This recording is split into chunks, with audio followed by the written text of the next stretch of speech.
नमस्कार मित्रों, हमारी चैनल में तमारू स्वागत है। मित्रों, ताजेतर में केंद्र सरकारे घણા राज्यों में नवा राज्यपालों नियुक्त करी रही है।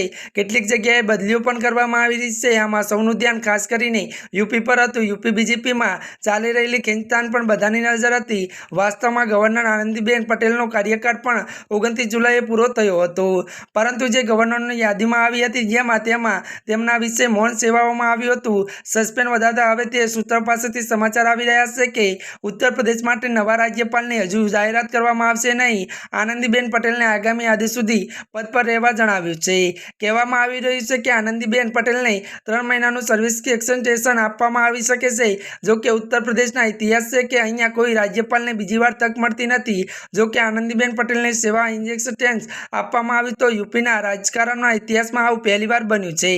જો કે તેમણે 29 જુલાઈ 2019ના રોજ ત્યારે મિત્રો રાજ્યપાલ તરીકે નિયુક્ત કરવામાં આવ્યા હતા। તેથી ગયા સોમવારે તેમનો કાર્યકાળ પૂર્ણ થયો હતો, પરંતુ ગયા શનિવારે જાહેર કરવામાં આવેલી રાજ્યપાલોની નવી યાદીમાં યુપી અંગે મૌન હતું। એટલે કે આનંદીબેન પટેલને બીજી તક આપવામાં આવશે કે પછી કોઈ નામ સામે આવ્યું નથી તે અંગે સસ્પેન્સ હતું। ત્યારે મિત્રો આજના માટે આટલું જ। અમારી ચેનલમાં નવા હોય તો ચેનલને મિત્રો લાઈક, શેર અને સબસ્ક્રાઈબ કરી દેજો। ધન્યવાદ।